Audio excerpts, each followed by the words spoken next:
Hello everyone, and welcome on behalf of the European Parliament to this debate and panel discussion in interesting times. I seem to remember, my name is Per Johansson, by the way, I'm the head of office of the European Parliament office here in Edinburgh. I seem to remember that pretty much a year ago we had a very similar event with a very similar theme.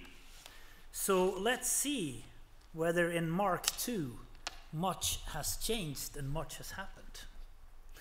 We have a very, very distinguished panel here today with David Martin MEP, Alyn Smith MEP, and Kirsty Hughes from the Scottish Centre on European Relations. And moderated the session will be by Charles Fletcher. Before we start, I just have a few housekeeping things to tell you, and this is, of course, there's no fire alarm planned, so if there is anything happening, please sit still and wait for fire marshals to come and guide you out of the building. I also want to say a special welcome today to our viewers online. This event and the question and answer session afterwards will be live streamed. So welcome to all of you, both on Facebook Live and on YouTube.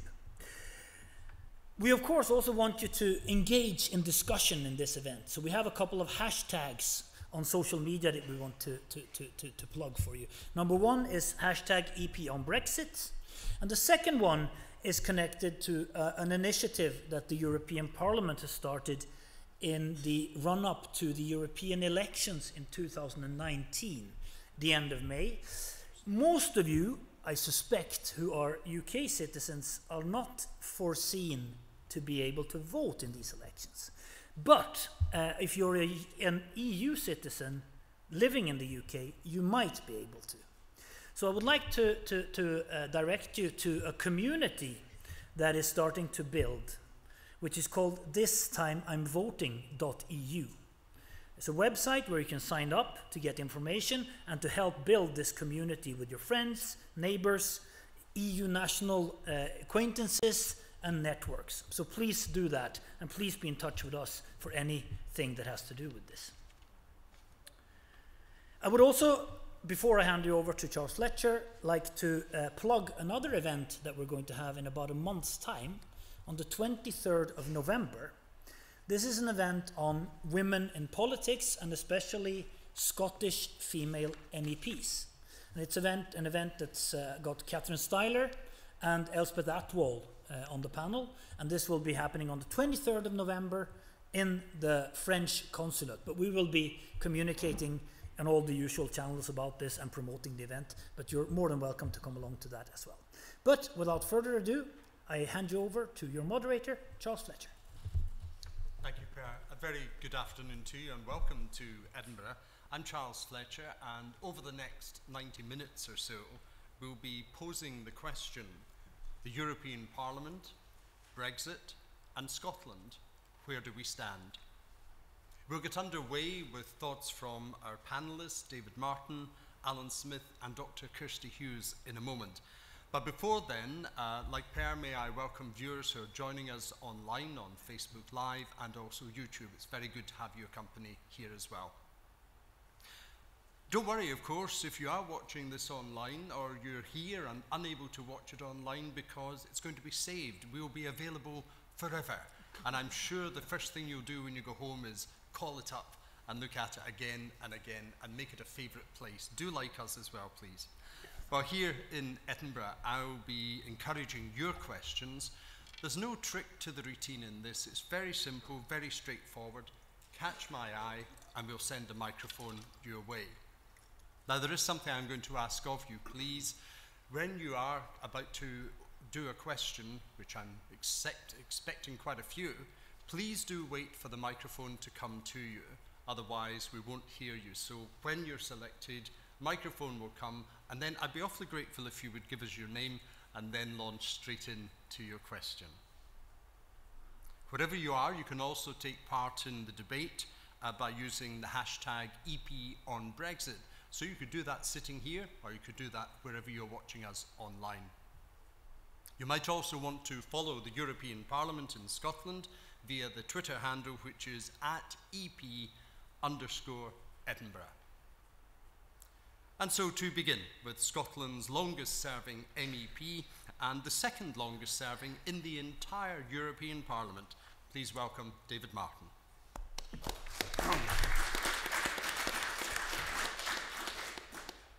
Thank you very much. I'm going to try and be very brief because, as Per kind of hinted at, many of you have heard me speak on this on more than one occasion in the last couple of years.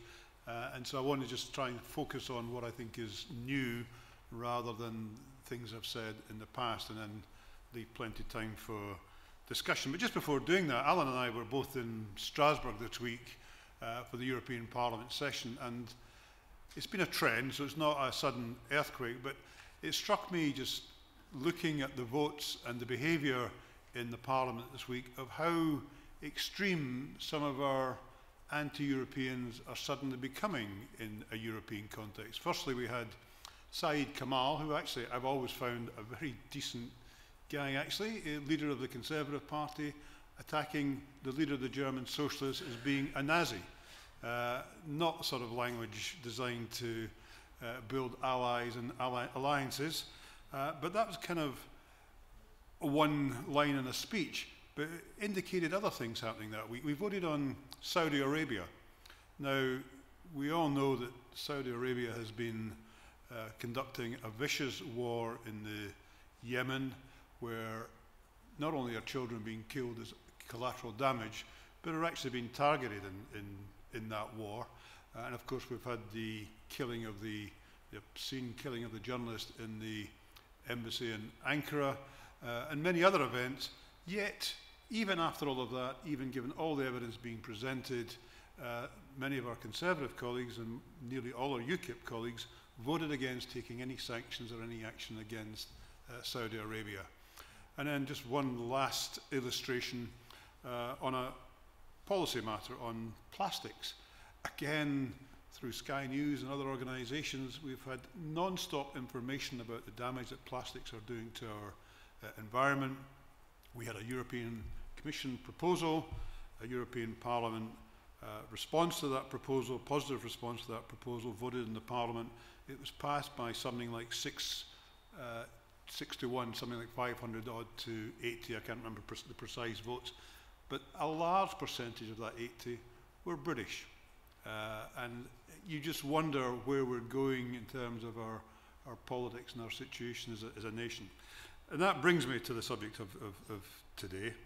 A couple of weeks ago, and there's at least two in this room of the people who were on that trip, there was a visit of journalists and opinion formers to Brussels. It was just before, the week before the summit. And I predicted then that the deal was done, that the following week we'd get an agreement on the Brexit deal, and there'd be a special summit announced for November, and the deal would be completed. I still think I was absolutely right. And I think the reason it unravelled was Dominic Raab's flight to Brussels. Now, the press presented this as if he was going there to save the deal, and this is not just speculation. I'm pretty confident he went there to actually destroy the deal and to make sure that the deal unravelled. And sadly, he succeeded, and he put roadblocks in the way of coming to a compromise. That was just not bad news in terms of the immediate deal, but for the first time, actually, I still think on balance we'll get a deal, but for my first time ever, I think there's a serious chance there will be a no-deal Brexit, because trust, which was already weak, has now been absolutely destroyed between the United Kingdom government and the European Union negotiators. They're all very, because underneath Barnier there are dozens of individual negotiators, they're all very professional, all very po-faced. They've been in this, I noticed we came down a tunnel today, they've all been in what's called the tunnel, so they're not actually saying too much about what is happening in the negotiations. But in the last week, they've started to talk, and they're not talking flatteringly about the reaction of the United Kingdom. They are in fact very dismayed.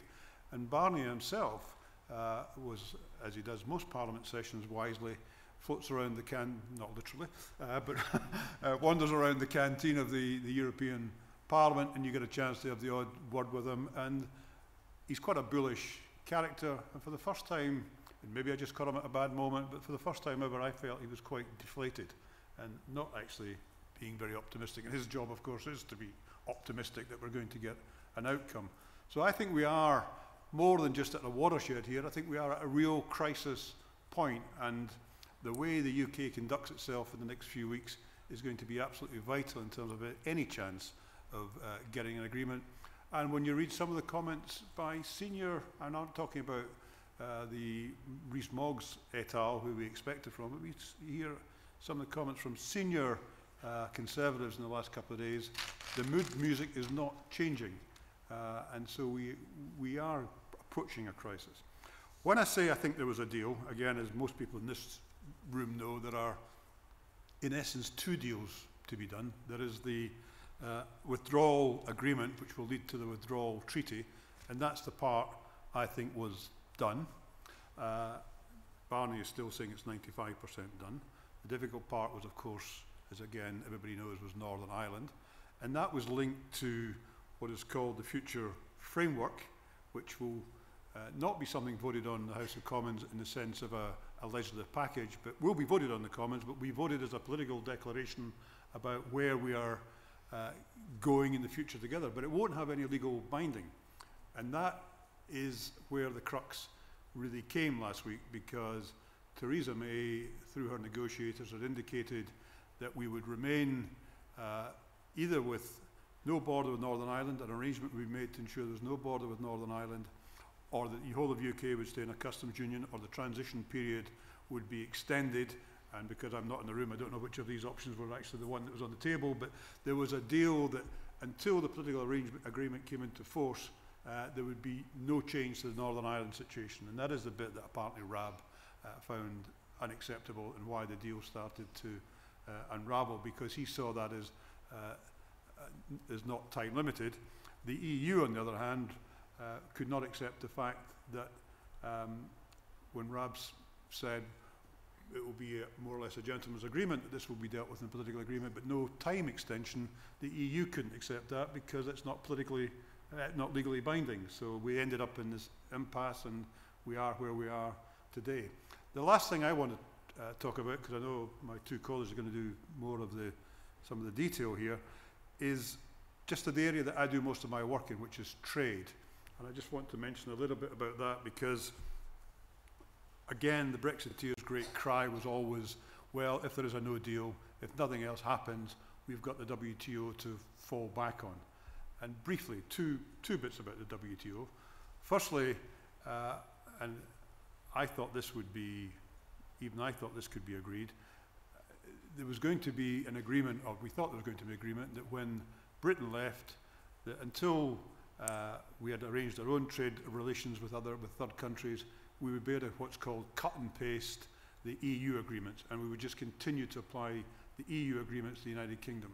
Well, the WTO, not formally as an organisation, but the 24 countries who are most affected by this have all said in the last day or two they ain't prepared to accept that, and they're not prepared to accept cutting paste. So that convenient carryover of our trade arrangements has disappeared. But I think there's an even more fundamental issue, which I'm surprised isn't getting more resonance in our press, and that is the situation of the WTO itself, which is in absolute crisis. Today, in Ottawa, 13 so-called, well, in fact, I suppose it's 40 countries, because it's the EU represented by Cecilia Malmstrom, plus 12 other countries, are meeting in Ottawa under a group called Friends of the WTO to see if they can save the organisation. And I had dinner with Malmstrom on Monday, and her view, and she's not somebody who speaks in dramatic language normally, her view is we've got 18 months to save the WTO, and if we can't get an agreement to change the rules of the WTO, it won't exist in 18 months' time, because it's close to paralysis already. And I don't want to go through in any great detail, but basically, to make a judgment, if there's a dispute, for the appellate body of the WTO to make a judgment, it needs 3 judges. And below 3 judges, you cannot pass, you cannot make any judgment. They are now down to 3 judges for the whole of the WTO. There are only 3 judges left. And if one of them should die, resign, or whatever, the WTO is paralysed. Why we're not appointing new ones? Because you need the United States approval, and they will not approve any new judges. And there is paralysis, because what Trump is demanding, other nations are not prepared to give, and unless they give, he's not prepared to appoint a judge. So we are in real crisis at WTO level. And the point of raising that in the context of this meeting, of course, is everything goes pear-shaped. This was meant to be our big fallback, and the big fallback may not exist when we get to that point. At that point, Charles, I shall stop. David, thank you very much indeed. Alyn. Wonderful. Charles, thanks very much. I was, in preparation for today, looking over the event that we did with exactly the same lineup in a different venue almost a year ago, and I saw that David was looking far smarter than I was, because I wasn't wearing a tie at that one, so I thought I'd smarten myself up a wee bit for today. Hey, less out of that, less of that out of you. We were discussing how the Tories and the DUP alliance was going to work. We were discussing how on earth we were going to make a border across the island of Ireland work. We were talking about the mechanics of the financial contribution from the UK into the EU budget and how that interacts with the multi-annual financial framework. We were, of course, talking about the Northern Ireland border in great detail as well. So it's great that a year later so much has moved forward, and happy to update you on progress. But on a more serious note, I think we all need to remember that we are living through some really tough times. There are a lot of people feeling really anxious in their daily lives about what Brexit means for them personally. People from other EU nations, from elsewhere in the world, who have come to Scotland to make Scotland their home, who are now feeling anxious. David and I will both be getting the same emails from people who are concerned about the climate that the UK has entered into. The wrong people are feeling confident right now. And it staggers me that the odious people involved in Britain First are picketing this meeting today. The wrong people are feeling confident right now.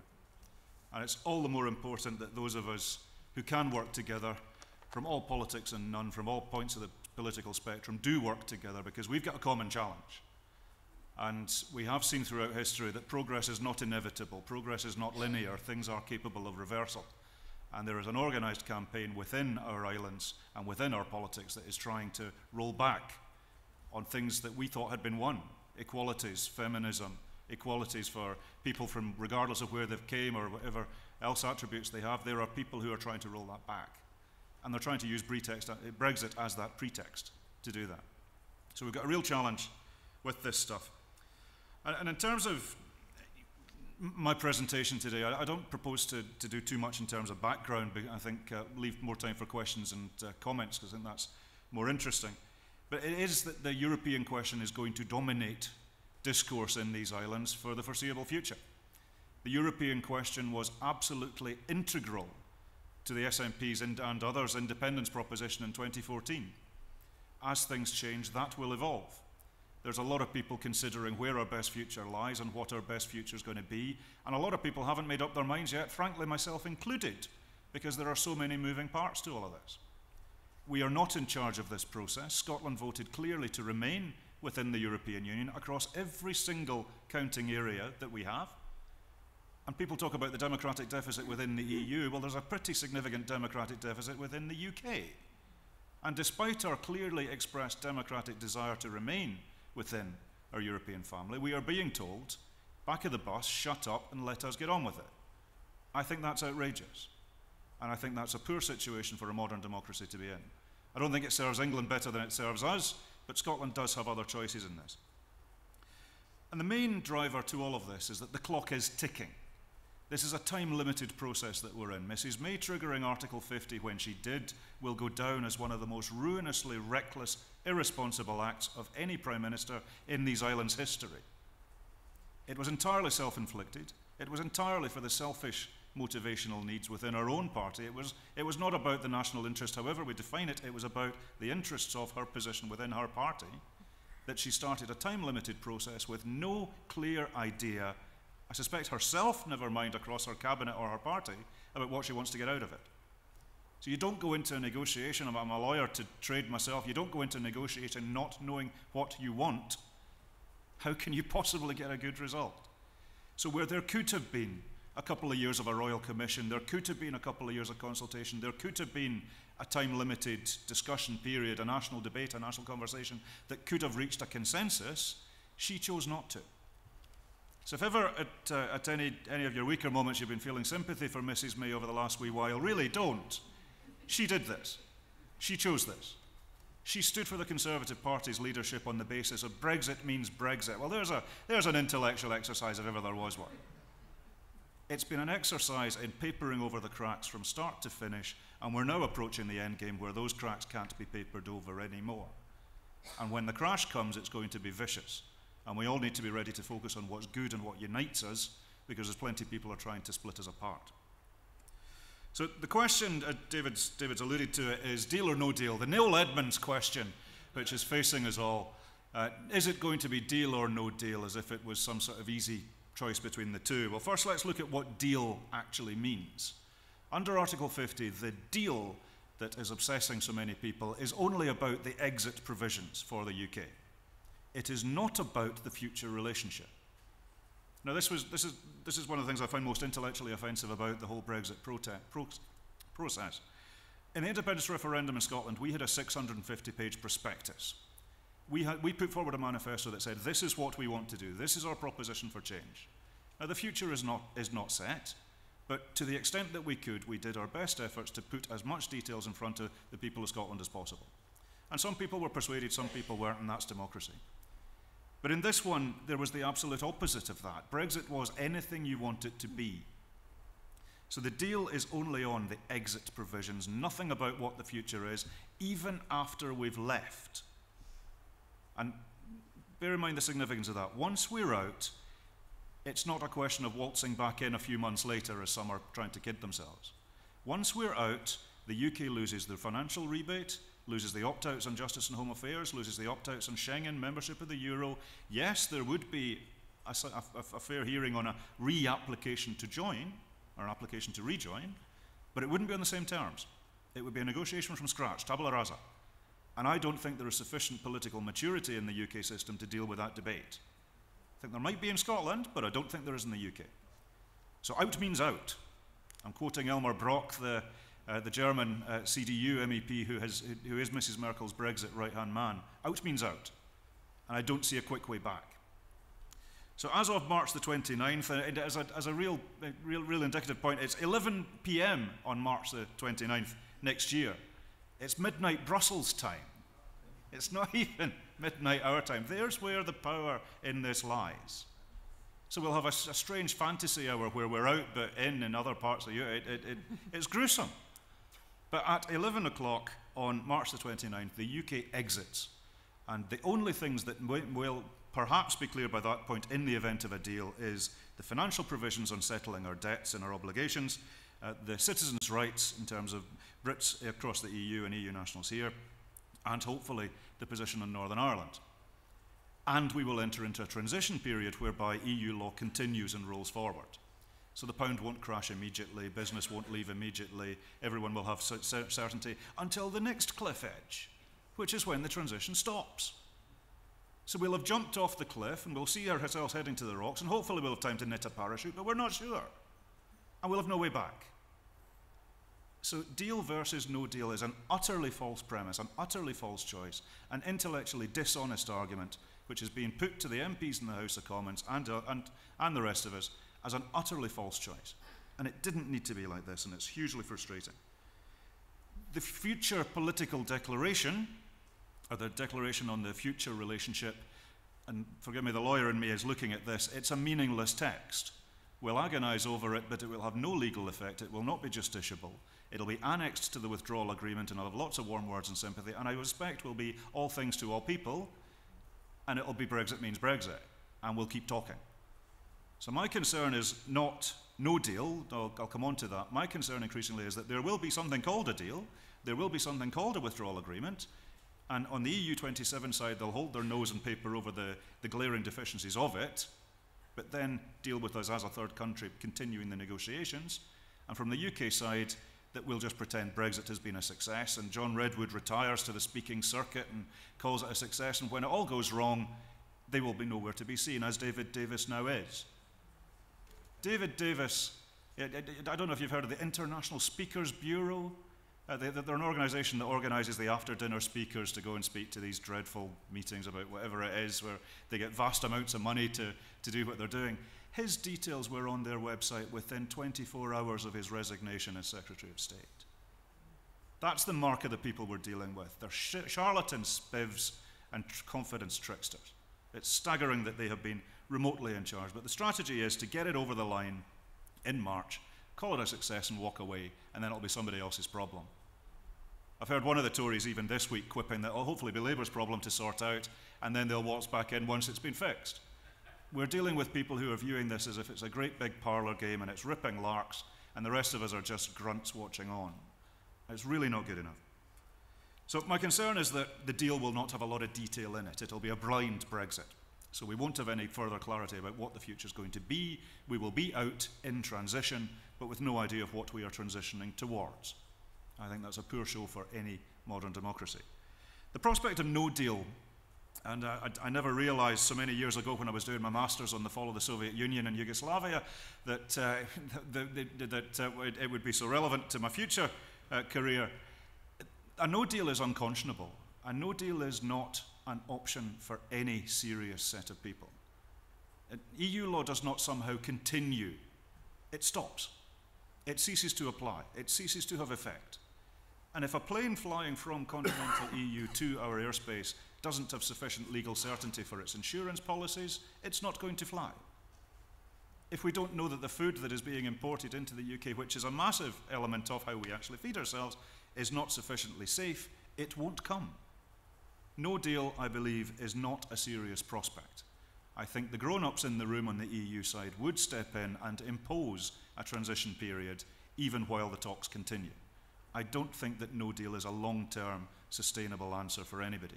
If we get to that, we're in a crisis beyond anything that I'm willing to contemplate at the moment. But as I say, my concern is increasingly that we'll not see the moment of clarity. We'll not see the moment of clarity that would provoke the DUP into perhaps doing what they're minded to do. We won't see the moment of clarity for the other side, the ERG, the real hardline conservatives, anti-Europeans who want to do all sorts of things. We won't see that moment of clarity for them to bring it down. It'll be a fudge.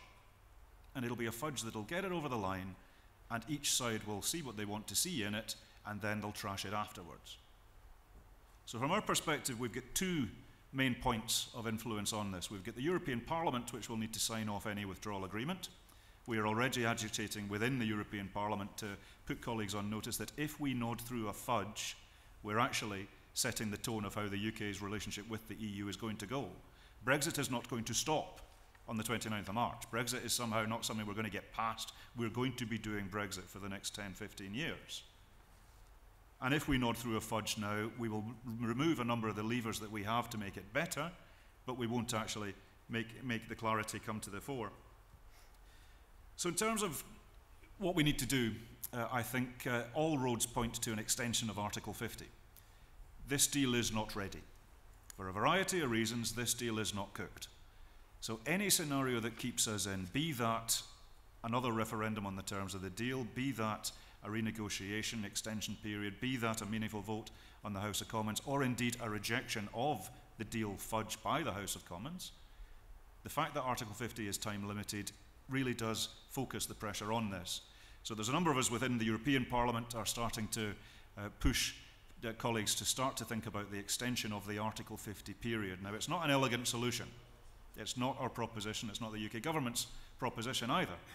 But in order to keep us in, I think we must do that as an extension of the Article 50 period. There's also the prospect of revocation of Article 50 by the UK. David and I are co-litigants, amongst other Scottish MEPs from the Liberals, the Greens, Labour and SNP, who have taken a court case to the Court of Justice in Luxembourg. It's been referred by the Court of Session on the terms of revocability of Article 50. So that's in the court on the 27th of November in Luxembourg. I'm not sure what Luxembourg in November's like, but I'm looking forward to it. I'm going to wear a big hat for court, and we'll all have our moments. It'll be great.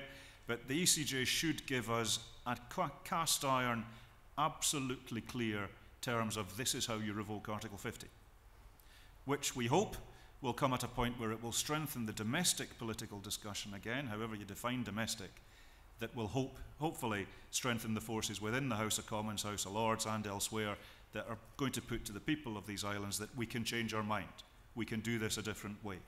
No deal versus deal is not the only choice. So there's a lot of moving parts to this, and there's a lot of us who are working very closely together across the party lines and indeed with Civic Scotland and other places. But that's why meetings like this are important, so that we can share information and experience, and look forward to your questions and comments later on. Thanks very much.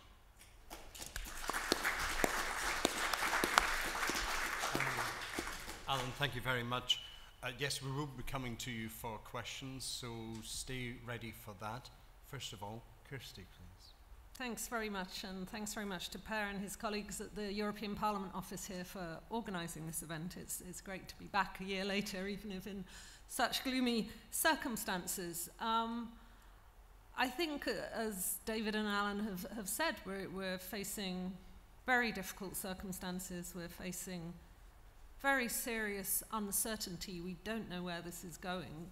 But on the other hand, what we do know, 5 months, just over 5 months before we are set to leave the EU, we know that some of that uncertainty will be resolved. We'll know if there's a deal, we'll know if there's no deal, we'll know if we're actually leaving at the end of March next year.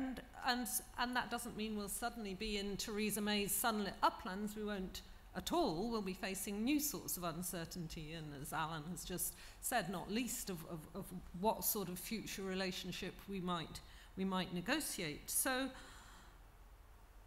it feels very Groundhog Day-ish. It has been very Groundhog Day-ish for the last year and a half, I think, in many ways. But we are at the start of an end game that is, let's just call it Brexit's first end game, because if Brexit happens, this is going to go on and on and on, sadly. And as we know, there's just such mounting evidence of the damage Brexit is doing before we've even left.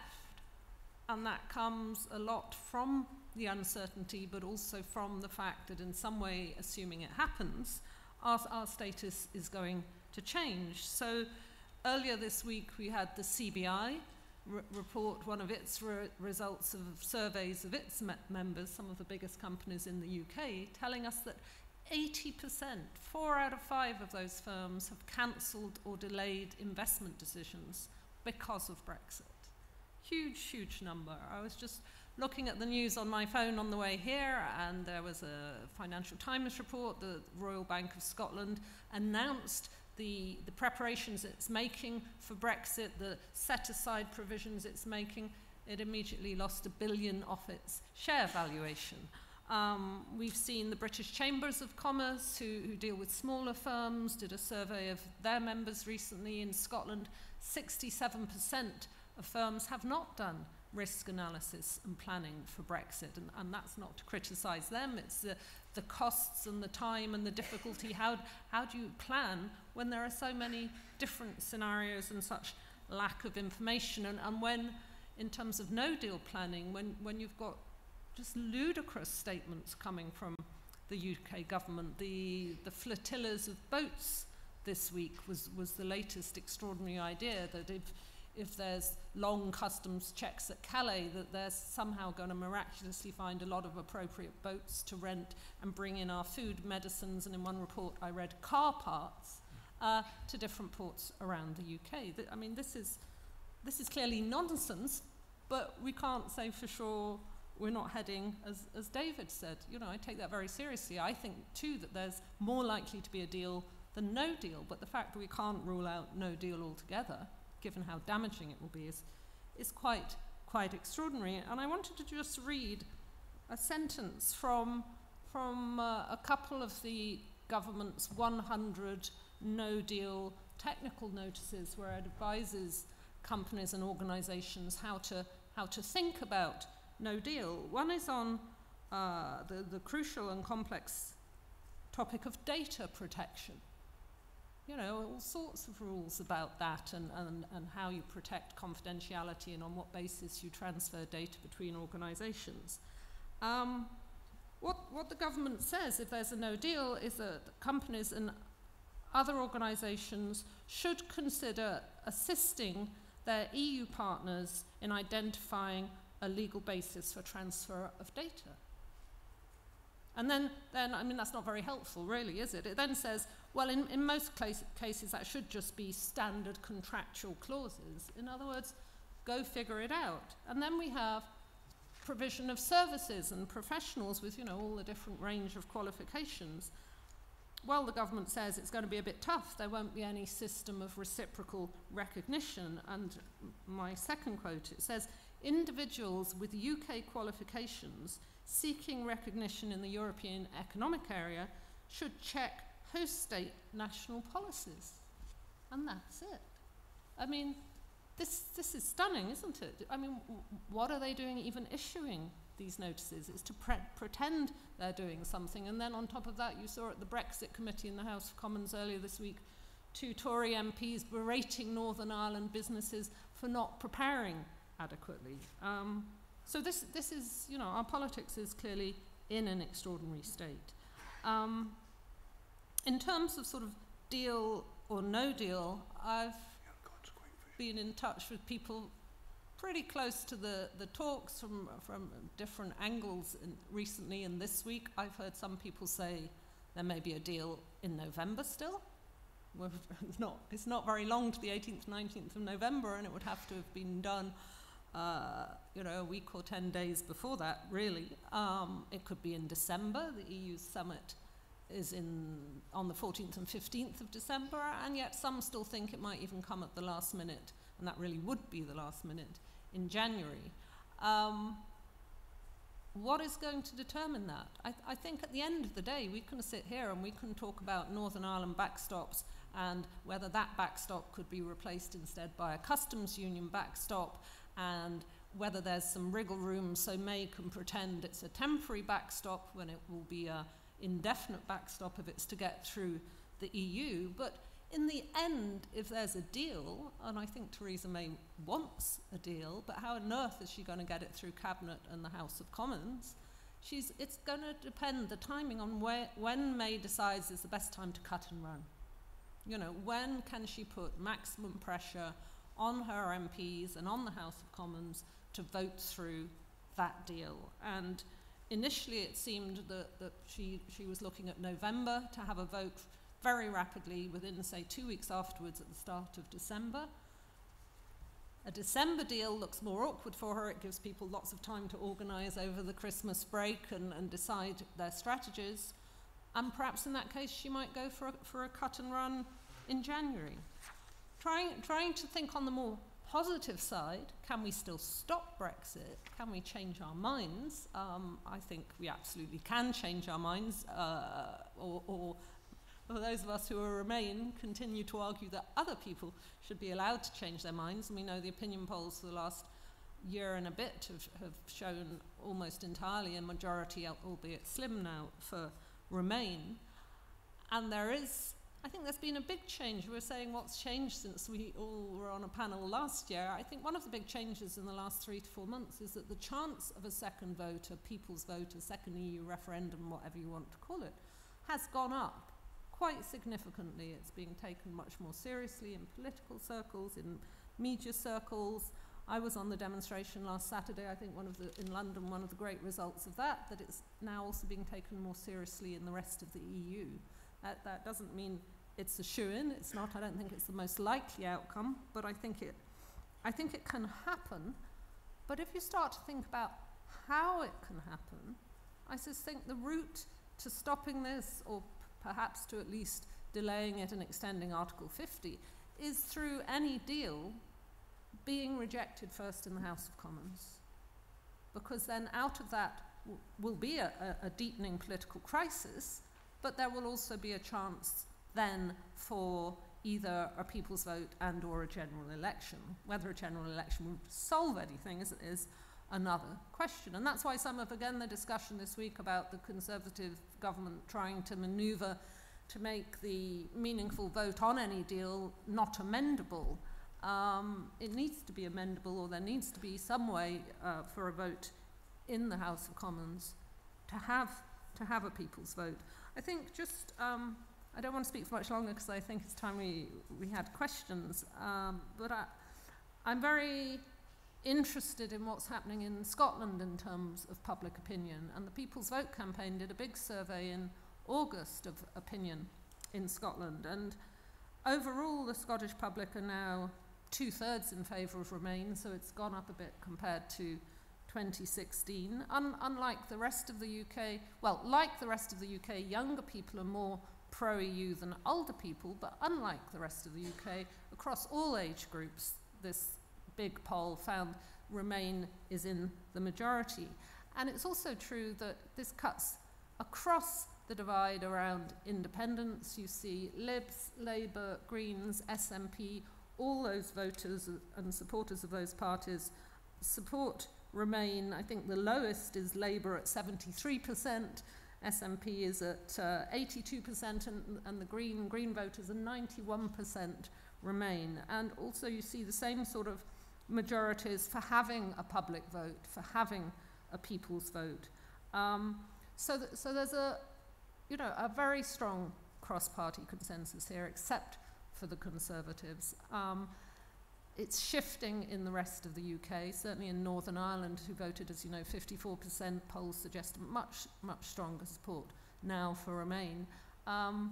It's obviously difficult to get real traction on that. We've had a huge demo, but we haven't had Labour leadership, Jeremy Corbyn and others, doing more than fudging for the moment and saying, let's keep it on the table. So we're entering a very, very crucial few months in terms of what we do as public and what we do to be active and pressurised, but also the decisions all our politicians take. And I think they have to realise this is a really, really crunch moment. This isn't just the fudge of the last 2 years. Thank you. Kirsty, thank you very much.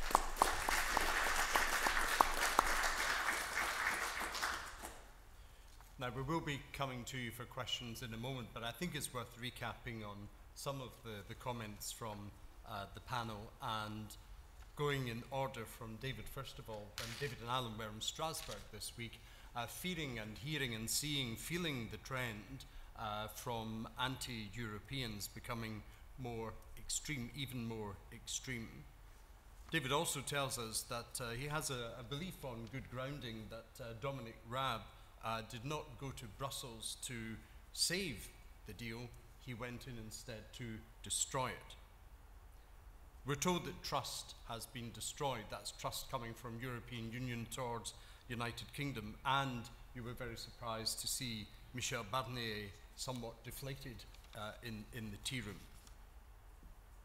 You're saying there is an impasse just now, and another use of the word backstop was supposed to be for United Kingdom the WTO, but the WTO itself is in problems. And meeting in Ottawa today and this week, you're saying that there's a fear of a paralysis across the WTO.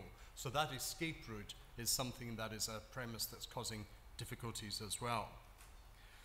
And Alyn tells us he's concerned about the climate in the United Kingdom, and the wrong people are the ones who are feeling confident at this moment in time. You fear a democratic deficit in the UK, and our main driver at the moment has to be time. You then let yourself go quite loudly on... Oh, can do better than that. Absolutely. We're looking forward to more. These words were ruinous, reckless, and entirely self-inflicted by Theresa May. And I think one of the lines that we shall take home with us, if you do feel at a weak moment, you should be feeling sorry for Theresa May. Don't, because she's doing this. She did this. We move on then to Kirsty, and I think you began by telling us, in a very cheerful way, this is very gloomy. It's Groundhog Day. I have to share with you that we've got another 154 before the 29th of March. And you're saying business people are hearing an awful lot of nonsense and essentially being left with an expression, go figure it out, because we don't have any information. We don't know where we're going. But I would quote our Mr. Brexit in Scotland, Michael Russell, from the Scottish Parliament, who, speaking yesterday in Holyrood, said he was very saddened to report, put bluntly, presiding officer, the UK government has no plan and no plan to get a plan. That's quite a good line. Our plan is to throw this open to you. And we very much welcome your thoughts, your comments and your questions. It's always difficult to be the first person to ask a question, but may I ask, sir, yes, you're going to be very brave and be our first. The microphone is making its way to you, and if you could please give us your name and your question. My name is Bill Drysdale. I've lived and worked for the last 25 years in Eastern Europe, but I'm a Brit and a Scot. Alyn, I read with biblical fervour your Friday email and looking forward to getting it as I leave this meeting. And you must be one of the key people who could move it from either a deal or a no deal to a no Brexit deal. That's what we need. Kirsty's mentioned the same thing in different words. And it's great David's here. We may feel Jeremy Corbyn's not throwing enough weight behind the demonstrations and so on. But it's good that we don't have any representative of Mr. Rubb and Mrs. May here, because we can then talk about them as bluntly as we need to and as we should. So, Alyn, I just challenge you. Couldn't you raise the flag? One of the people here is wearing the Culloden tartan. Now, this time, we need to beat the English. I'm sorry to use the sort of nationalist expression, but this time we've got to win. And you're one of the people I would have confidence in raising the flag to get a no Brexit deal.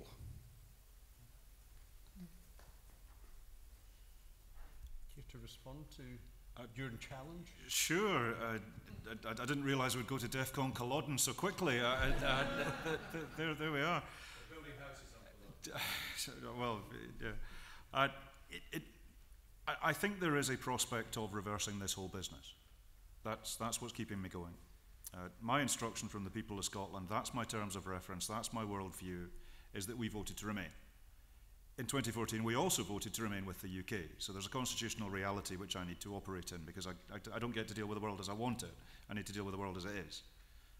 And we need to be really careful about the sensitivities of all the different parts of this. I know where Scotland is, I know what politics is in Scotland. I'm horrified by where politics is in England. I'm speaking to English colleagues, and it's a really different set of discussions. And I'm really nervous about that. I'm nervous about the way immigration is being discussed. I'm nervous about the way that solidarity internationally across borders is being discussed. I'm anxious for where English politics is going. I'm anxious where UK politics is going. And what we need to do from our perspective is not just beat Brexit. We've got to find a sustainable solution that's going to last. And this is where the SNP's reticence about the People's Vote campaign comes from. Because I think one of the most toxic allegations that's been made against the EU, wrongly and unfairly, but it's out there, is that the EU doesn't like democracy. The EU, the Irish voted the wrong way in a referendum and were told to do it again. Of course, they weren't. There was a renegotiation of the treaty, and the renegotiated treaty was put to the people, and the people approved at that time. Likewise, the French over the Nice Treaty, the Danes over Maastricht. There are enough instances in the anti-Europeans' armoury into which a second vote would fit. And I think that's a really toxic, strong argument for them against what we'd be saying. I'm also sensitive to the fact that I take some umbrage at the idea that we should disrespect Scotland's democracy when we voted right the first time round, to go and fix a problem we didn't make. I'm also worried about the extent to which Nicola Sturgeon, as we've already seen, when we did come to publicly say that we would support a people's vote if it became a thing in England and was presented to the House of Commons, instantly there was elements of English popular opinion in English media that were, who are these jocks to tell us what to do? I respect England's sovereignty. I respect the votes of the people of England. I don't think Scotland has a right to tell the people of England not to Brexit. I gently suggest I'm curious why England has a right to tell us to, but that's another discussion. So this needs to be done sensitively. And I have my doubts about the People's Vote campaign. The fact that it's even called a People's Vote makes me nervous. Who voted in the last one? Badgers. I think there needs to be a really respectful discourse about this. You can't go to the people and say, you got it wrong, do it again. Because what the Leave vote was in big chunks of England was giving the establishment a bloody nose, which they did with relish. Now, it was a different debate in Scotland because the independence referendum reached people who had clocked out of politics decades since. We saw people who'd been off the voters' roll for 20, 30, 40 years getting onto the voters' roll because the independence proposition energised them, because it was the change proposition.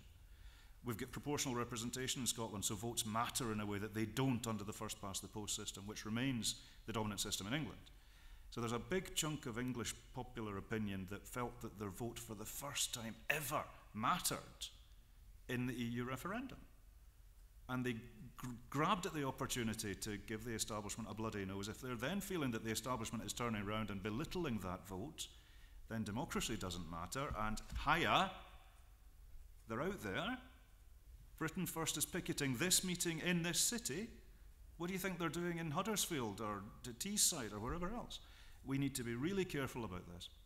So what I'm doing is working cross-party with other colleagues. I've taken on a consultant, Steve Bullock, who's Guitar Moog on Twitter for reasons that escape me. He's really prominent anti-Brexit campaigner, and he's working across a number of the MEPs so that we're sharing information, and I'm giving research to English colleagues to make the argument in the English space. Because I'm conscious that somebody with my accent doesn't necessarily work, because the people who are keen on Brexit aren't necessarily keen on me either. So we've got to be really sensitive to this. We do need to turn this round, because the consequences of delivering Brexit will be awful. The consequences of not delivering Brexit are still significant. So it's a real challenge that we've got. We're on it, but sometimes we need to do that a wee bit quieter than perhaps is usually my style. Thank you. You're a prudent lawyer. Can we note that for the minutes? Thank you. Got that one noted down. Come to you both in a second, but first, Kirsty, you alluded that this could be reversed. Bill's keen for a no Brexit deal. How do you deal with that? Mm-hmm. I think I take a lot of Alyn's points, but I also think if we're going to stop Brexit, if we're going to stay in the European Union, and again, as he said in his opening remarks, once we've left, rejoining is not easy or quick without the opt-outs. I think it's very hard to stay in and reverse the referendum without another vote. We can have longer debates about referendums and when they get repeated and our absence of a written constitution, because obviously in the Irish case they have a clear written constitution, they have clear criteria for when the government should hold a referendum, when it has to consult the people and so forth, and we don't. But I think the damage that Brexit is going to do, economically and politically, and it's already done a lot already, is not something we should contemplate. So we have to try and convince people across the UK, including those who voted leave, not only about that damage, but also that some of 17 million people voted for a lot of different reasons, so they're not all the same, but those who voted because they felt excluded, because they felt the economy and society isn't working for them, I think you actually need to be able to make a case, and we need politicians therefore too, make a case about a new politics, a new economy, tackling inequality and so forth. I think, of course, the Scottish can't just tell the English what to do and what to think, but the SNP is the third party at Westminster. Nicola Sturgeon did a very powerful video for the People's Vote March last Saturday. Some elements of the English media, like the New Statesman, hugely welcomed some of what she said, just as she sort of impacted positively on quite a bit of the English electorate in the 2015 election campaign. So, and polls are marginal in England, but it looks like they're just about ahead for Remain there too. It's very hard to get to a 53-54% Remain across the UK, which we have now, without that being the case. So time is running out, and we have to be sensitive, but we also have to act. David, isn't it the possibility, the very clear possibility, that the country, United Kingdom, is split on the original referendum? It could split again the same way. Yes, very, very easily, and I don't think the numbers have shifted dramatically, unfortunately. And Alyn is right that we should be very careful to I'm in favour of the people's vote, but we should be very careful not to present it as telling the people in the original vote they got it wrong, but present it as should be presented and has been tried to be presented as this is your chance to decide on the exit package. But of course the government's been quite careful not to tell us what that exit package is. But this is saying you've had your vote, we've gone, we've negotiated. Now, is this what you really want? And if it is what you want, then we're out and we've gone. And people like me will, sadly, but will shut up. But I don't think many people knew what they were voting for when they voted in the original referendum. And I think that democratically they should have that right to have that say now. But the wider point that Alyn makes, I think, is right about society at the moment, that the whole populist argument is that the elite are controlling, the elite. People who are saying this, of course, are part of the elite, but that the elite are somehow imposing laws and rules and regulations and conditions on the minorities in this country and taking away the sense of being English and so on. And a wider point, Alyn hinted at but didn't expand on, and I won't expand on it myself other than to say it, is that there is still a clear Scottish identity. There is still clear Welsh identity. There may be two Northern Irish identities, but it's questionable whether there's an English identity anymore, and that is part of the problem. We don't, and the European referendum is not going to solve that issue, whether we stay or leave. But it's the English do not know who or what they are in this world anymore. I'm glad to see that some of you have been making eyes at me, and please continue to do so. I'll encourage it. And this gentleman at the front here. Hi, my name's Hugh Kerr. I'm a former member of the European Parliament in the days when Kirsty was a young assistant in the Parliament, and before Alyn was even there, and I was a member of the Green Group even before Alyn, and of course with my old fellow Hib supporter David in the Parliament, who's been there longer than, who's the one who's been longer than you? Elmer Brock. Yeah, that must be. I did suggest to David that there should be another stone erected on all the stones on the way up to a Martinmas, the longest serving institution from Scotland in the European Parliament. To add to it, I agree very much with Alyn's analysis. I think there will be a fudge because Europe is very good at fudges, as David knows. There will be a last minute fudge. The clock might well be stopped at 5 to midnight. There will be an extension, there will be a transition. It'll be very unclear what the outcome will be, but it will be enough to get it probably through the British Parliament and the European Parliament, because the Tories, first of all, I don't think the Brexiteers have got the backbone to actually bring down the government, which would happen if they voted it down. And I think there will be 20 or 30 Labour MPs who will actually vote in favour of it, either because they're in Brexit constituencies or because, actually, to be truthful, they want to damage Jeremy Corbyn more than they want to bring down the Tories. There are that number around. Where I'm optimistic is Scotland. We're in Scotland, and we should talk about the Scottish consequences. And yes, there were 700,000 people marching for Remain in London last week, but there were over 100,000 people marching in Edinburgh 2 or 3 weeks ago for independence. And the polls around at the present time suggest that if Brexit is a shambles, which is clearly going to be, even if it gets through with the fudge, then actually opinion in Scotland is now prepared to support a second referendum on independence and the prospect of remaining with our links to Europe in some form or other. May not be full membership, maybe part of the EAA, whatever, is a real possibility. And I'm heartened by the fact that David Martin is gradually moving towards the position where he would support a second referendum on independence if actually opened up the prospect of our links to the EU continuing.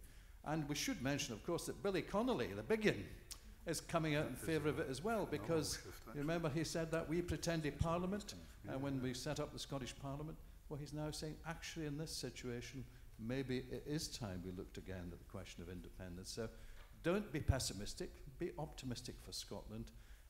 It is a shambles in London, but actually it may be that there's prospects of a big change for Scotland, so we should be optimistic about that. Hugh, thank you. Let's, Per, if we could pass the baton straight on, please. To this gentleman here. Thank you. Thanks. David Stevenson, the one wearing the Culloden kilt. And incidentally one of David Martin's opponents when he got elected to the European Parliament. But my question is it, in the event of Brexit, is it likely and is it desirable that the European Parliament keeps an office open in Edinburgh? Sadly, no. No. We've got another question. That's a question. Do any of you wish to take that about the Bureau in Edinburgh? I think, sadly, it's unlikely we'll keep a European Parliament office because the main purpose of the Parliament office is to inform people about the work of the European Parliament, their rights as voters and so on. It's also at the moment not likely we're going to keep a Commission office or an External Action Service office in Edinburgh. But I think there's a stronger, even as a parliamentarian, I'm sorry, Per, but I think there's a stronger argument for fighting to retain an External Action Office here because firstly, if the settlement is anything like we anticipate, there are going to be, I'm not sure precise numbers, but over 100,000, perhaps significantly more, European citizens living in Scotland who will want to ensure that the rights that they get out of that agreement are honoured. So I think it's worth having representation here. I think also the fact that Edinburgh is now the second highest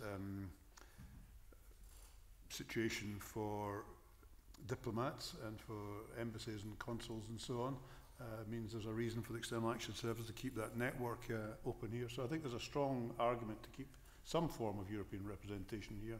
I think, frankly, it's unlikely it would be a Parliament office, I'm afraid. What kind of argument can there be made or possibility if there is an extension to Article 50?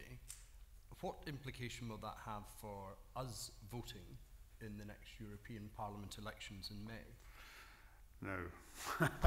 That is, I mean... Has to be asked. This is, no, it has to be asked, and it is actually a much more serious impediment to extending Article 50 than many people realise, because, and I hope there are no, well, I don't mind, I was going to say, I hope there's no UKIP voters in the room, I offend by saying this, but even if there are, frankly, there is no one in the European institutions who want UKIP to return to the European Parliament.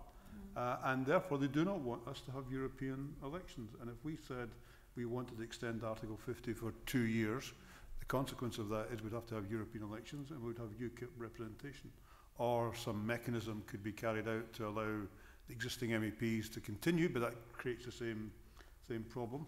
And that might not sound a major issue, but you'd be, well, maybe you wouldn't be surprised just how much hostility there is to that notion, which is why an extension to the transition period is more likely than anything an extension to Article 50.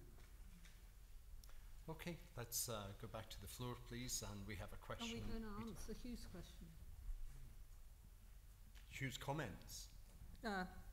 Okay, yes, certainly, please. Okay, just briefly, and for the record, I was never an assistant in the European Parliament, but I think if Brexit goes ahead, say the timetable is shorter than some of us are imagining, and it's voted in the House of Commons by December and it goes through, I mean, that is going to be a huge impact across the UK. If you look at YouGov surveys, it's remarkable that 2/3 of people do not think there's going to be a deal in time for us to leave in March. So it's going to affect political dynamics everywhere, and I would be surprised if it didn't affect the independence dynamics and the political debate here. How much, how fast, whether the SNP lead that, try and slow it down, or how they, what strategy, I don't know. The only other point I would make about that, Brexit is bad for Scotland, independent or not. Listen to the Irish and the damage Brexit is already doing and then will do to the Irish, and look at all the arguments about the Irish backstop are in the end about borders, and all the arguments about the future relationship are about borders and can we keep frictionless borders and just-in-time production. So I agree with you that there's likely to be an impact if it goes ahead, but let's not be sanguine about what that means if the rest of the UK goes ahead with Brexit. Thank you, Kirsty. Alyn, could you pick up on the independence issue? I may well, something of a specialist subject. I've said repeatedly in various places that I don't see any good news for independence in Brexit. I think there is an element which has been pretty vocal, but I don't think it's widespread, that says Brexit will somehow help the independence case. I don't think it does. I think the economic consequences of Brexit are too significant for us to play with. I think the proposition, and this is the point I alluded to in the opening remarks, the European proposition was integral to our independence proposition. Our independence proposition was independence in Europe, in the same way as the Good Friday Agreement was constructed in a way that had both bits of the island of Ireland and indeed Great Britain within the customs market and the single market and the customs union. Our independence proposition in 2014 was that we would, both sides of Carlisle, remain within the customs union, the single market, and the EU and NATO. So it was about negotiating our independence within a framework. If the UK is not going to be within that framework, then our independence proposition will necessarily be different. And I am not going to go to the people of Scotland with a we'll sort it out, or we'll sort it out once the UK decides where it is. We will have a detailed proposition, the same as we did intellectually transparently last time round, and there are parts of that that still need work. So we're not there yet, and I think it's a wee bit dangerously Panglossian to say that Brexit will assist the SNP's case, because I'm not sure it does entirely. I also don't want to see our closest friends and neighbours have a bad time. I think there is a job to be done to try and save, to the extent that we can, the UK from itself. I think UK politics is entering into a really dangerous period that is not going to be somehow stopping at Carlisle. It will infect our politics too. So long as we've got an opportunity to turn that round, I remain a nat. I'm utterly pro-independence. I believe Scotland's best future is as an independent state in Europe, same as Ireland, same as Denmark. If you want to see what independence in Europe looks like, look at what Ireland is now. For the first time ever in Ireland's history, Ireland has the upper hand on the old colonial power, because Ireland is part of the 27, and 27 is a bigger number than 1. But go to Dublin and there's nobody rejoicing. The issues about the border across the island of Ireland are hugely significant, and they'll be hugely significant for an independent Scotland too. So I really don't think we can make too many firm predictions on that point. I think we need to go through the gears on this process. We need to be really measured in what we're saying. Thank you, Alyn. Just before we come to you, as you know, we're being watched online around the world, and there's a message to the room from a colleague watching in Latvia, and it's simply a message is that please don't go. Please, madam. I'm Susie MacDonald. I'm an EU national by the end of when Article 50 will be finished. Would have been living here for 37 years. Is there any way that the European Parliament would be able to give unilateral guarantees that obviously the UK government can't be trusted with to the over 3 million EU nationals living in the UK who've been in limbo for over 2 years now? Thank you. Thanks, Susan. Thanks for your various correspondences to the office as well. Good to see you. Citizens' rights is one of the 3 parts of the exit agreement, and I think on citizens' rights it's more or less there. I think there's various things that could be done to make it stronger. Guy Verhofstadt, the Parliament's negotiator, is particularly agitated about people paying fees for settled status. I think that's one of the things that will be negotiated away, and he'll claim that as a great victory. I think there's too many people feeling anxious about their status. And I think that's a really poor situation, and I hope that everything the SNP and other politicians have done has made people feel welcome and safe to the extent that we can here. The European Parliament cannot give any unilateral guarantees about anything. We are not in charge of these negotiations. The UK government is in charge of these negotiations, and that's what worries me, because Mrs May, as Home Secretary, has a track record that we can look at and we can see where she's coming from, and it scares me. And I don't think that's where we want to be, but that's the reality we have. There are contingency plans in the event of a no deal that the citizens' provisions of the text that exists at the moment could be spun into a ring-fenced agreement as a bilateral treaty between the UK and the EU27 to give citizens on both sides, we're talking about the best part of 5 million people in the round, certainty. We are seeing individual EU member states are bringing forward legislation themselves. The French have got a well-developed law coming forward, which gives the UK citizens in France a status which is clear. I don't think that's the best solution. I think we want an EU27 UK agreement that does that. And that text pretty much exists within the exit agreement. So in the event of no deal, I would hope that we'll be able to, and I'll certainly be pushing that we ring-fence the citizens' rights provisions and we activate that at the very least, so that people are feeling safe where they are right now. I think there is a much stronger political consensus on that point. But the fact that people are feeling anxious at all just makes me so sad. I'm so sorry. David, how can you help to alleviate these anxieties? Well, not easily, and I agree with Alyn, firstly, that I understand the concerns that many citizens are facing at the moment. I mentioned in my introduction that there was a breakdown of trust between the UK and the EU. That exists nowhere more strongly than between the European authorities and the Home Office. And the Home Office is not a trusted organisation by the European institutions because of previous track records, but because of the way it's behaved in the last couple of years. Now, the point of encouragement I can perhaps try and give is that this is a message the Home Office has got and have tried now to improve the situation. They've come to the Parliament and gone to the other institutions giving a demonstration of how they plan to deal with citizens' applications. I think I may have discussed this in I don't know, one of these forums, but certainly a similar forum. But just to very quickly reiterate, their idea now, and we haven't had assurances that the technology is actually going to work, but their idea is to make it as simple as possible. And basically you would take your mobile phone, you would take a selfie, you would send them either your NHS number, your tax number, your passport number, and if they have any trace of you in the official records, you would automatically be granted your citizenship without any further need for any other action. That would cover, they reckon, 80%, and they've claimed, I'm just saying their presentation, I'm not saying I necessarily yet believe all this is going to happen, but this is how they're presenting it. They say this would cover 80% of European citizens, so that would take a whole lot of bureaucracy away. For the remaining 20%, they would be, every individual would be given a caseworker who would make sure that the system was made as simple as possible.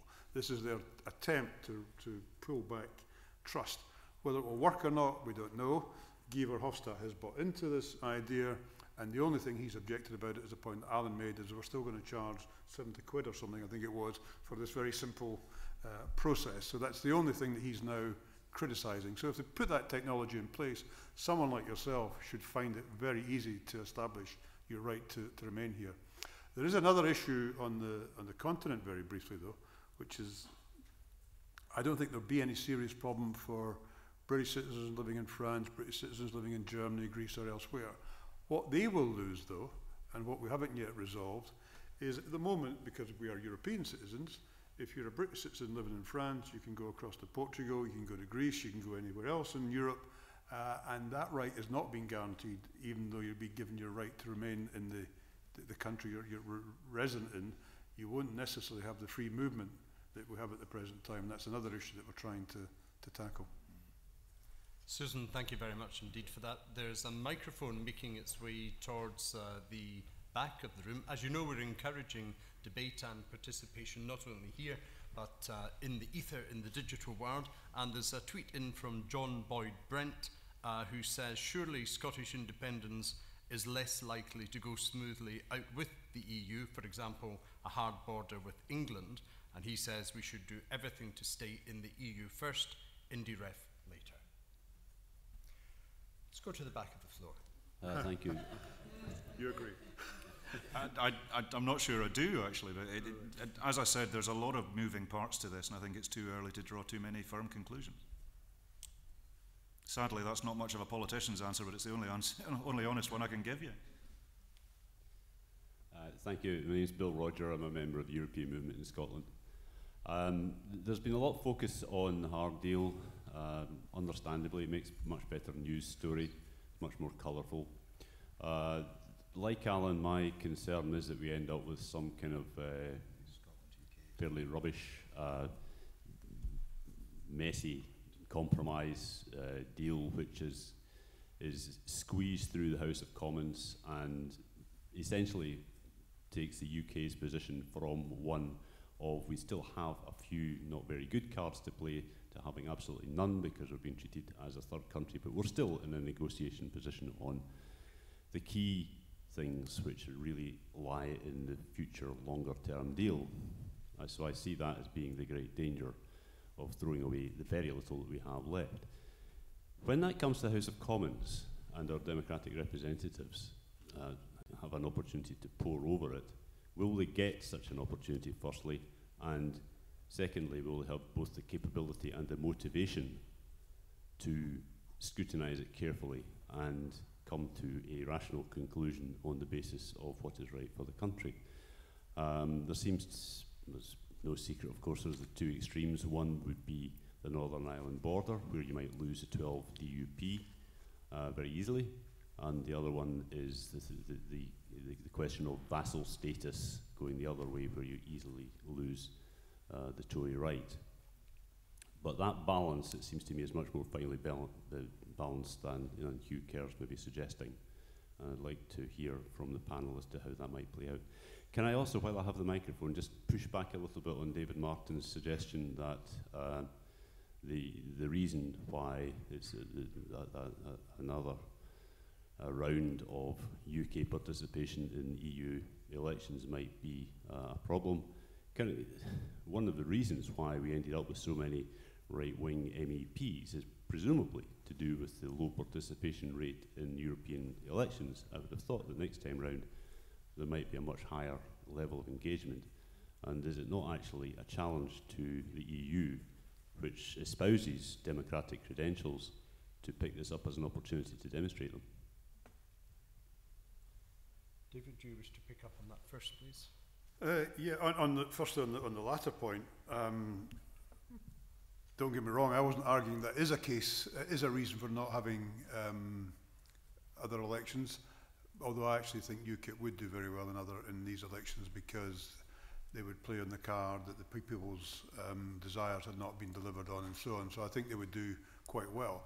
But yeah, in any democracy you have to put up with a lot of people you dislike. But I don't the point I was making is from a European point of view, if we're leaving anyway, why would they facilitate us having another set of elections and allowing these people to come back? And you really shouldn't underestimate how much they are loathed. And it's not because necessarily of their political position, but because of the way they behave. We have other other extreme groups, if you like, or we had, when Hugh was there, we had a guy called Jan Hens Bondi, who was very anti-European, but were respected by the others because they made rational arguments. But it's the way that the UKIPers behave in the Parliament that makes them detested by the Parliament. It's difficult to explain to the outside world if you're not seeing them operate on a daily basis, just how boorish and unhelpful they are.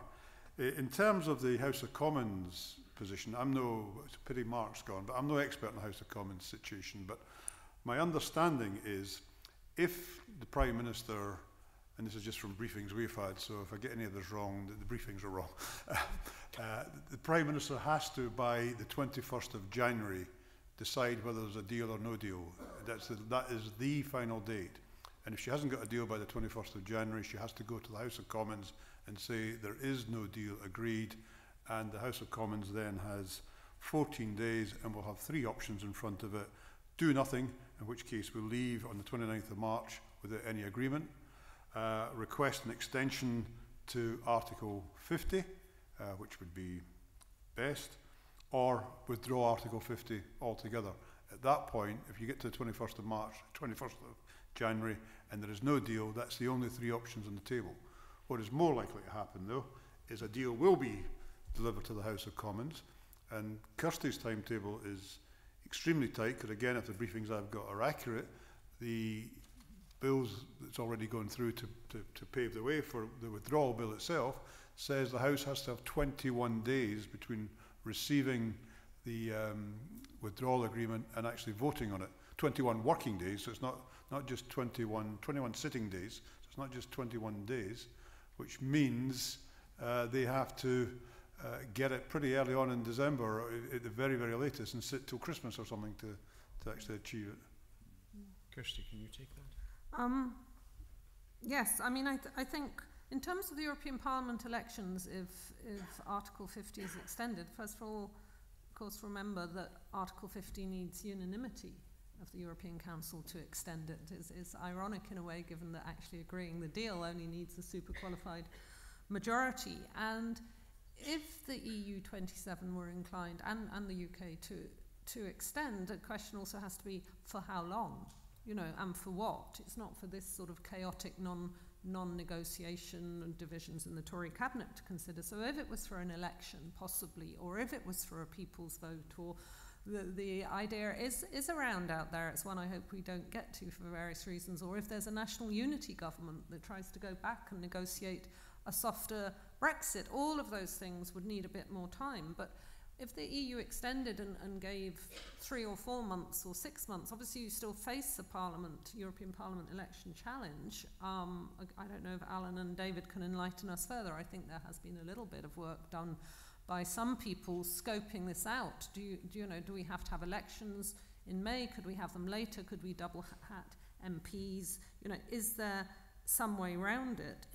In terms of, the balance of votes in the House of Commons, I think, is going to be very close. People are calling it different ways. I wouldn't call it. I would say it's 50-50. I think we saw the vote in July for the customs union, which got rejected by about three votes. We were both, Bill and I, at a European movement Brexit event last night, and the MP Joanna Cherry said they would need 2 to 3 weeks at least for scrutiny. So that's maybe slightly shorter than 21 days, but maybe she meant the 21 days. I don't know if that's accurate. It seems a very short time anyway for such a huge major thing.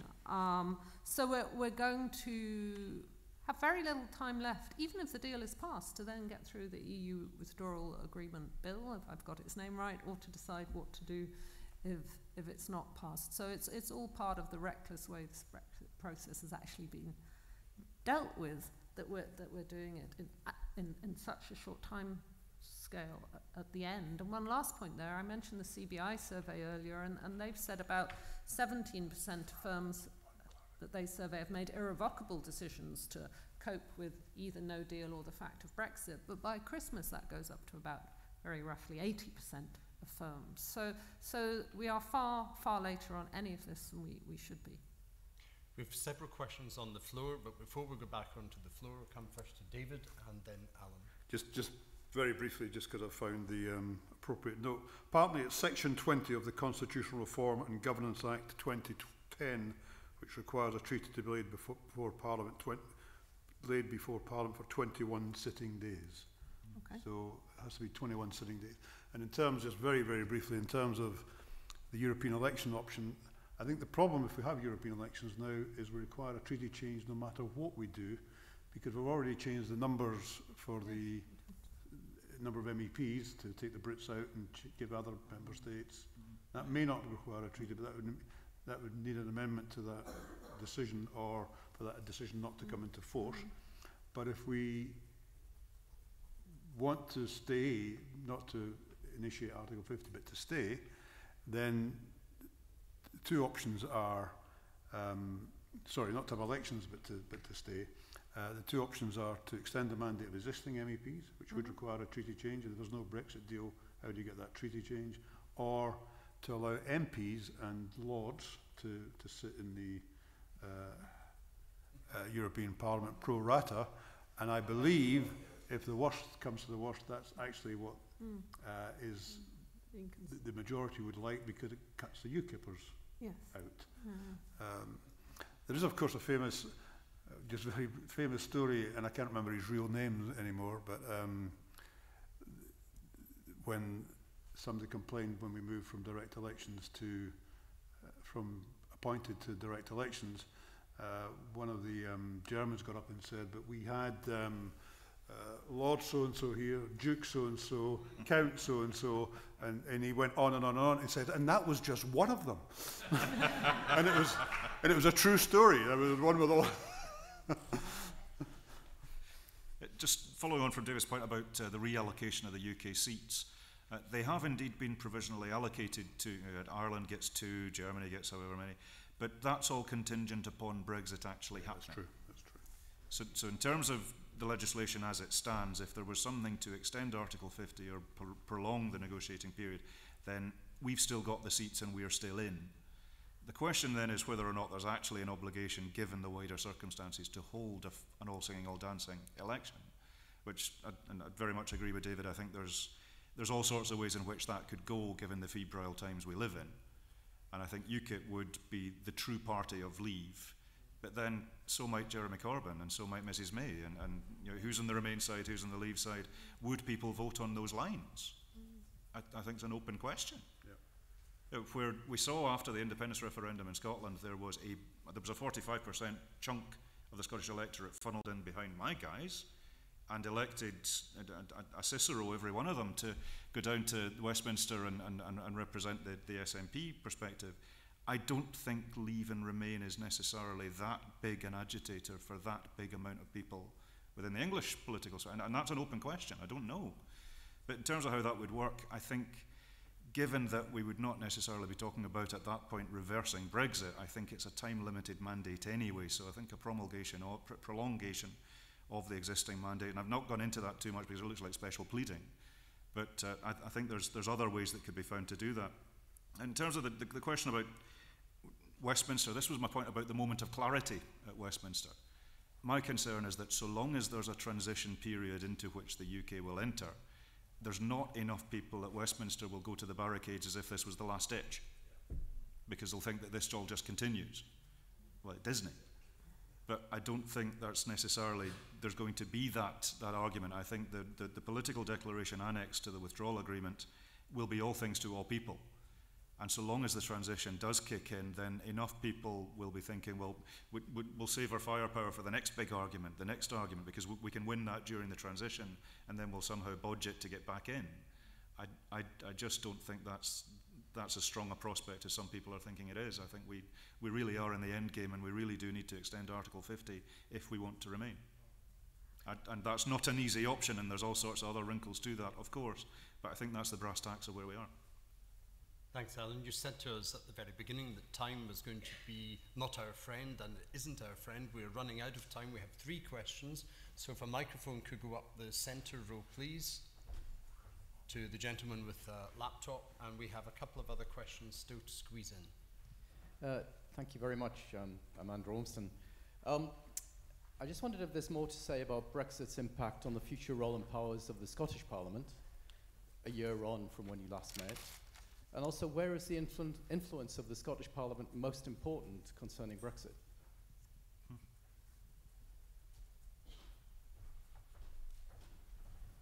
Let's take another question to add on to that as we go along, please. So the gentleman just there. My question concerns the transition period, during which time we will be still paying taxes to support the European institutions, very rightly in my opinion. But this means that we won't be represented in these institutions. Isn't there a case for insisting on being represented, since we'll be paying taxes to support these institutions? Remember the old slogan, no taxation without representation.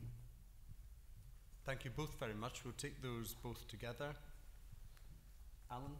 Sure. The first question on the Brexit, on the impact of the Brexit impact on the powers of Holyrood.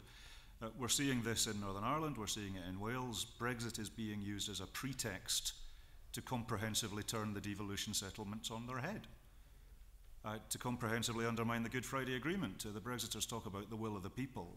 They ignore the devolution referendums we've had in Scotland, the Good Friday Agreement referendums north and south on the island of Ireland, the Wales Act referendums as well. It seems that the will of some of the people counts for more than the will of other people.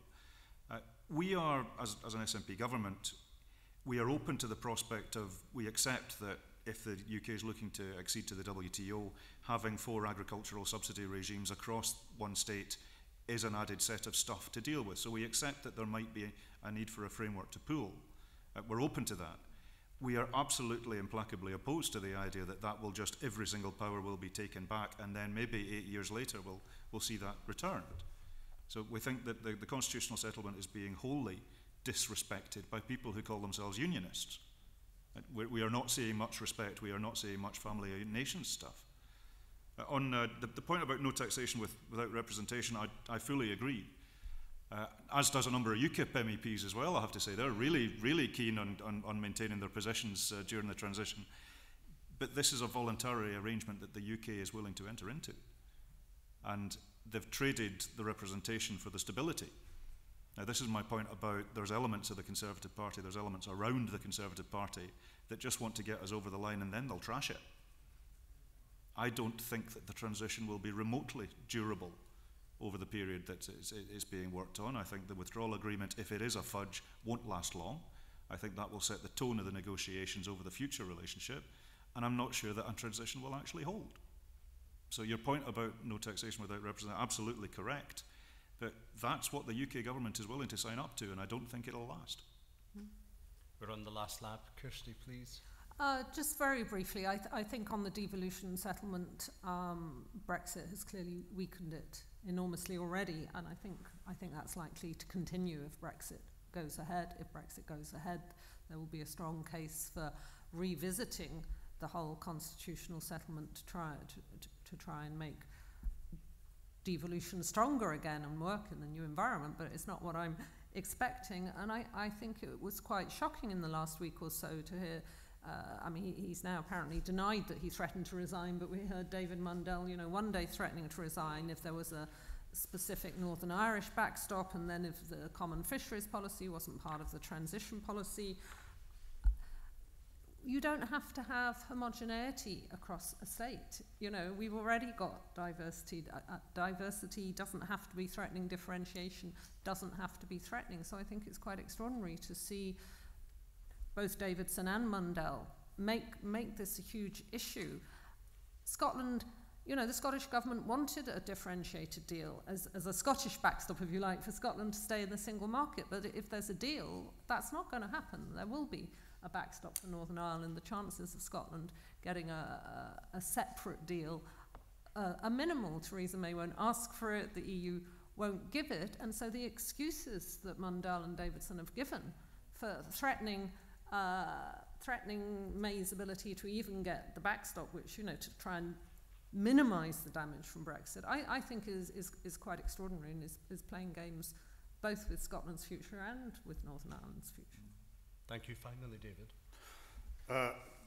Briefly on the second question, yes, I also sympathise with the point made, but it's a direct consequence of what Alyn mentioned earlier, which was a premature application of Article 50. You should have been well into the negotiations and discussions about preparing for Brexit before you launched it.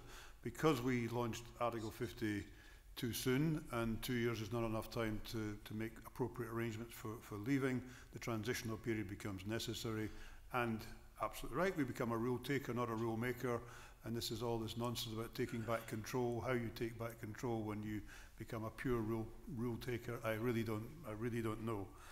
On the role of the Scottish Parliament, I agree. I've said in another forum that one of the arguments, I've always been a devolutionist.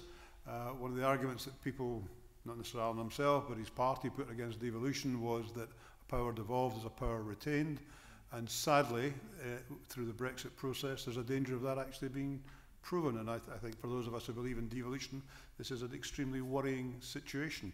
On the influence of the Scottish Parliament, and I'm not saying this with any relish, I wish it was opposite in fact, so I'm saying it with sorrow. It has virtually no influence on the whole Brexit process because it's been dominated by the UK government. And so at that point, I'm afraid we must come to an end. Thank you very much indeed for taking part. I know you'll wish to thank your panel, David Martin, Alyn Smith, and Dr. Kirsty Hughes, in the time-honoured way.